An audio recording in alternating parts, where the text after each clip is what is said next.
Hey, I'm Brian Van, SportbikeTrackGear.com. Today we're going to break down the Hotbodies race bodywork install on our 2022 STG Yamaha R7 project bike.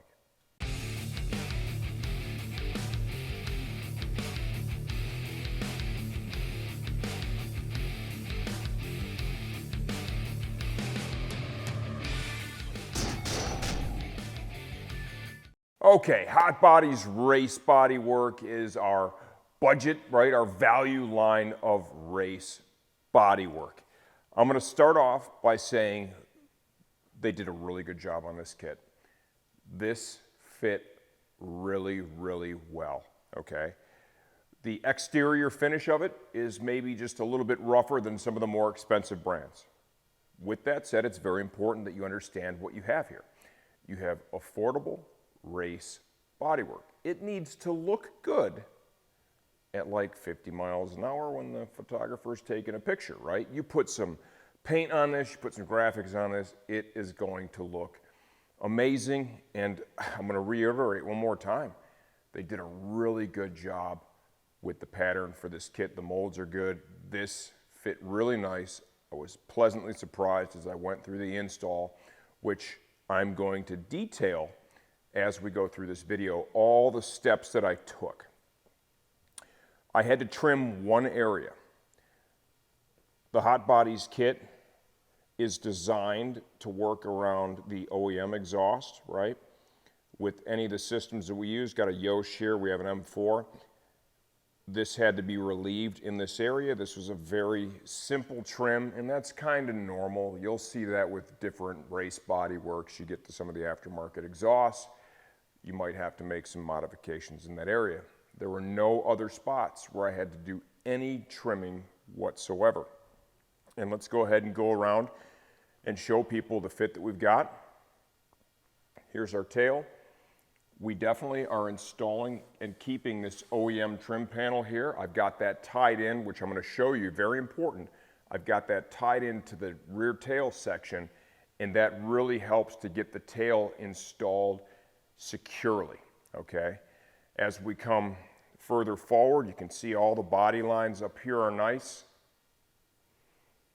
The fender fit well.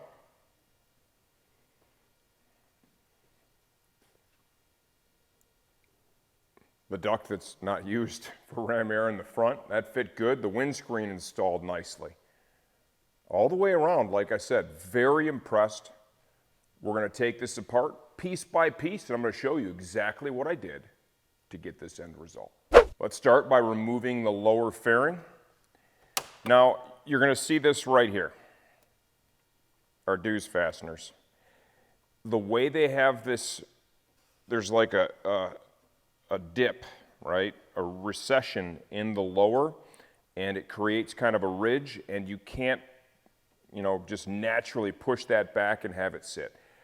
With that said, you could leave the tabs on like that, the little handles on, or you can simply spread these apart, okay? And then just use a flat-bladed screwdriver instead of using the handles. Really up to you. If you don't mind them hanging out a little bit, I mean, that's a very minor negative, but I wanted to point it out. We're using the OEM mounting point in this location here.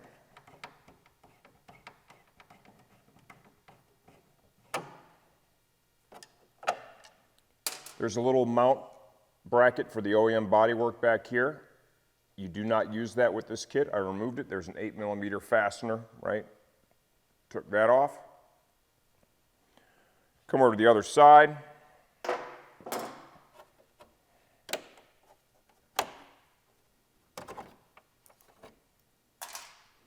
Got one fastener back here.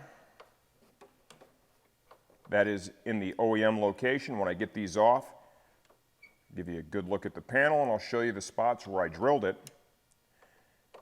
For Dews fastener install, if you search our site, you're going to see we have a video that is dedicated solely to installing the fasteners, right? So you can get the same result that we did there.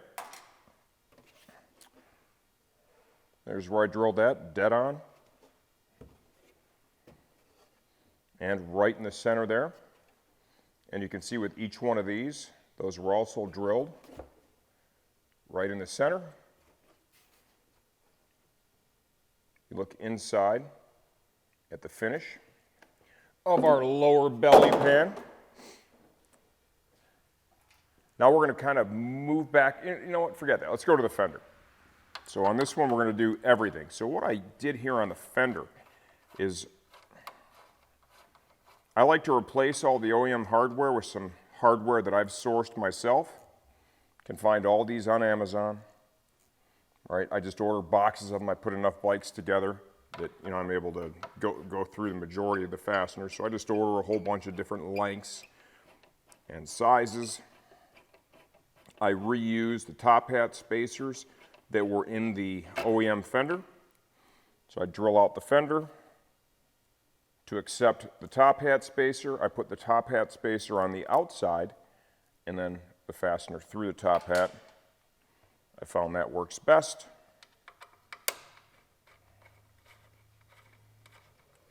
For the deuce fasteners, I used rivet-on style fasteners. Those are the ones that I prefer over the slip-on. The slip-on require a little bit less effort. I think in the end you get a nicer end result with our rivet-on.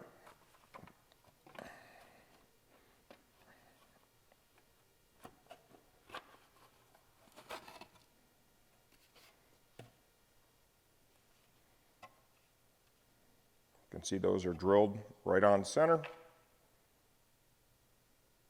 Like so. What I did here, there were dimples. I drilled a smaller hole and then I used a couple of small picks to slide through and made sure they were good and centered up before I went ahead and drilled them. And they ended up being right on center. Worked perfectly. Now we're going to come back to our tail section. I need to remove the fasteners that I installed that go through this trim piece into our tail. And I'll show you how we did this once I remove the tail from the bike. The tail design from Hotbodies is a one-piece tail as compared to our Armor Bodies tail, which was a three-piece tail, so completely different strategy there.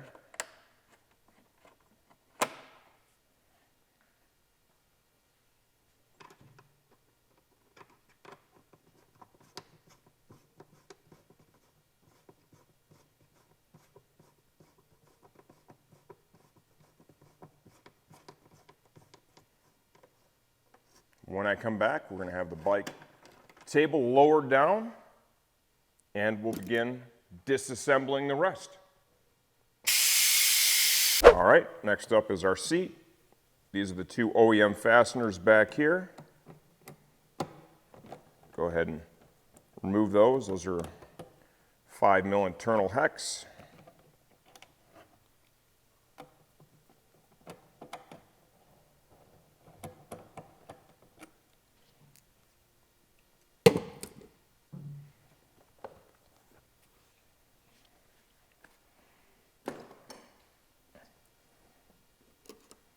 Now for the rest of the tail, the main mounting points for the tail section are right here.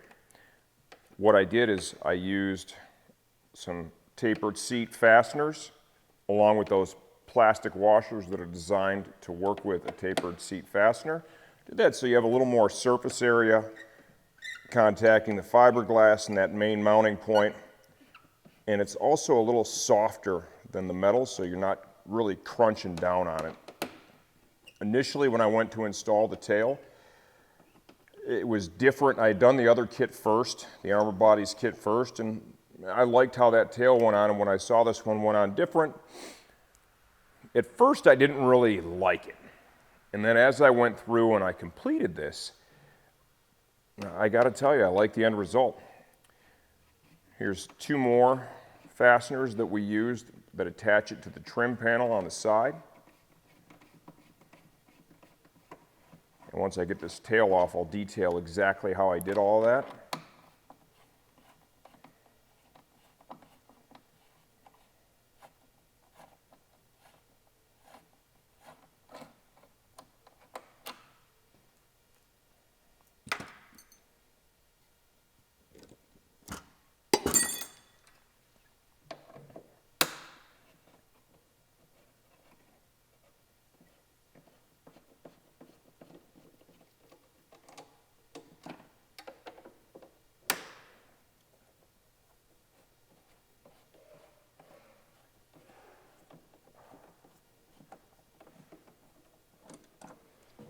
Okay,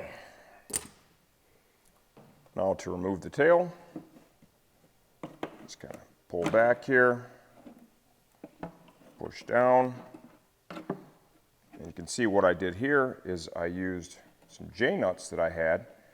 If I remember correctly, these particular J-nuts are used on most bikes to hold the radiator fan to the radiator, right? So if you're stripping down a race bike, you're going to have 4 of those available on most installs.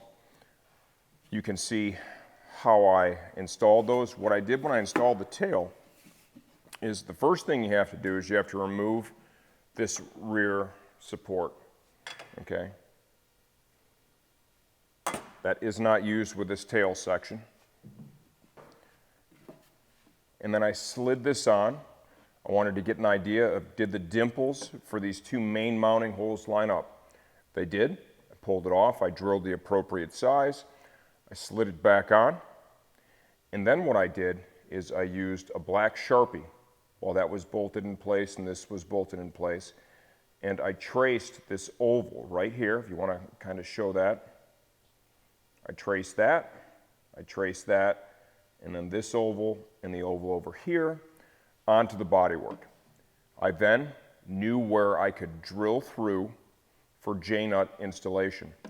I did have to make minor modifications, right? I had to do a little bit of trimming here so the J-nut would be able to slide in and line up with the hole that was drilled in the bodywork. Just did that with a hacksaw blade, a little bit with a grinder to remove a little bit of additional thickness. A little bit of time spent there, but the end result I thought was very good, right? So a little more time spent, which is kind of historically what you see with Hotbodies. It takes a few minutes more to get a good result from your install. Moving on to the upper fairing. So what I did here was a few different things. This kit was designed to use this OEM fastener right here, or that OEM location. Ultimately, what I'm going to do with this one, the factory fasteners here and the J-nut used in this location are very coarse thread and they're very short. Okay, these are likely to vibrate loose and fall out. So what I'm going to do is I'm going to get and replace those J-nuts with some finer threaded J-nuts that will allow me to use the same hardware that I've used in different locations on the bike. Can use a little longer fastener, right? Possibly even use one of the tapered seat if I want to with one of the washers. Either way it'll work, but you want to have it long enough that it's less likely that if it comes loose, it's just going to vibrate out while you're on the track. You have another mounting point back here.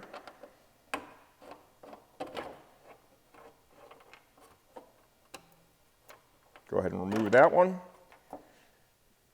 Up here in the very front, we installed these on the Armor Bodies kit. I will say, based on the thickness and the overall shape here on the Hotbodies, you're really going to spend a lot more time trying to get those clips in there than it's worth. For that reason, I decided to completely forego those with this kit. And I think that got me the best end result.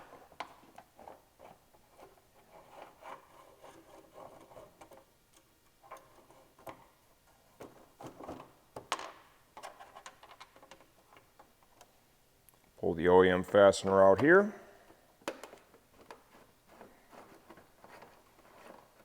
And now for the upper fairing stay, what I did that differs from the Armor Bodies kit is this kit does not have any indentation, right, molded into it for the OEM mirrors, right, which would, on the Armor Bodies kit, we used a mirror block off. It gave us a cleaner end result.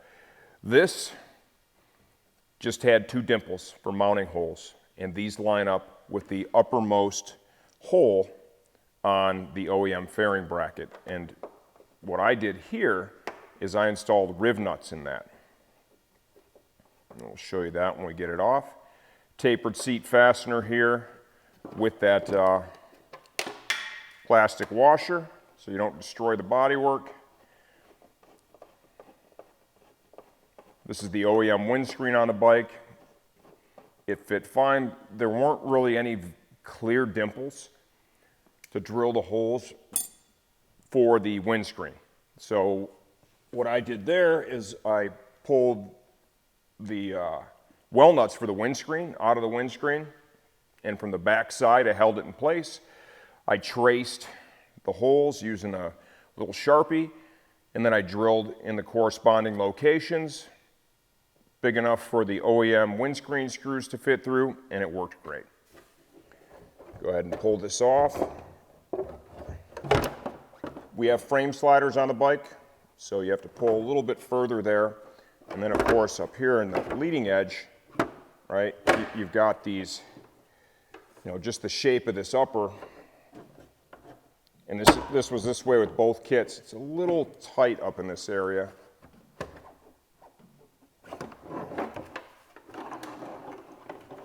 But as you could hear, this stuff was plenty flexible enough that I was able to distort it around that. Let's go ahead and give you a look from the inside out.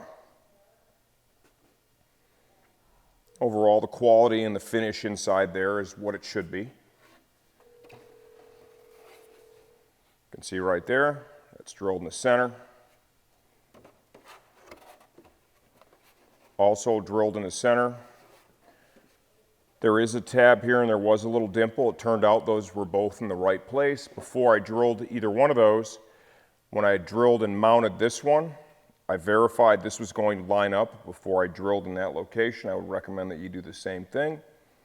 And then as we moved forward with our install, these were some of the last holes that I drilled, right? I wanted to make sure that they lined up properly, which they did.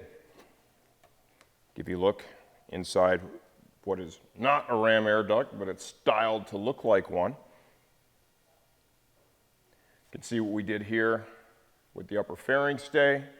That's a very simple riv nut kit. I just bought the inserts and then the tool to compress them in there. It's pretty cool, and I've found different spots on different bikes where those have really come in handy. Get you a nice professional end result.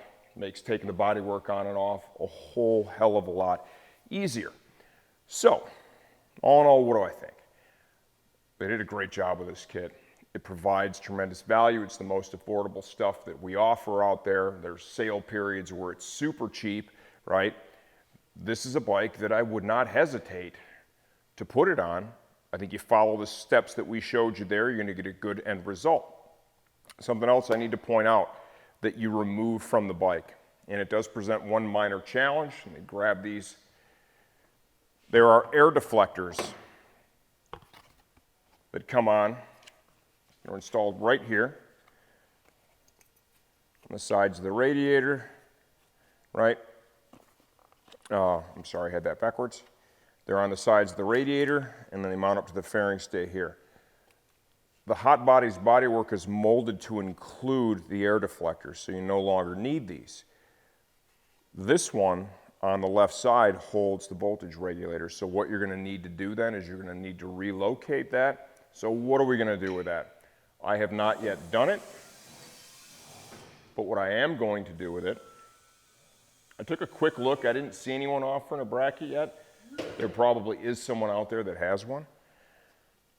I'm going to look around and see if somebody does have one for sale. If I can't easily find one for sale, what I'm going to do is right in this general area here, I'm going to unbolt it from this air deflector, obviously, and right in this general area here is where I plan to kind of mount that up. I think there's a couple of different options.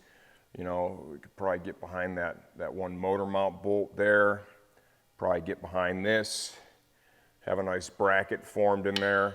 You could maybe even get a little further up into these holes behind there if you need more surface area, and then tail off down into that. That would take a little bit of experimentation, but at the end of the day, you just go source a hunk of aluminum or something, right, from a hardware store, and just take your time and form the bracket up.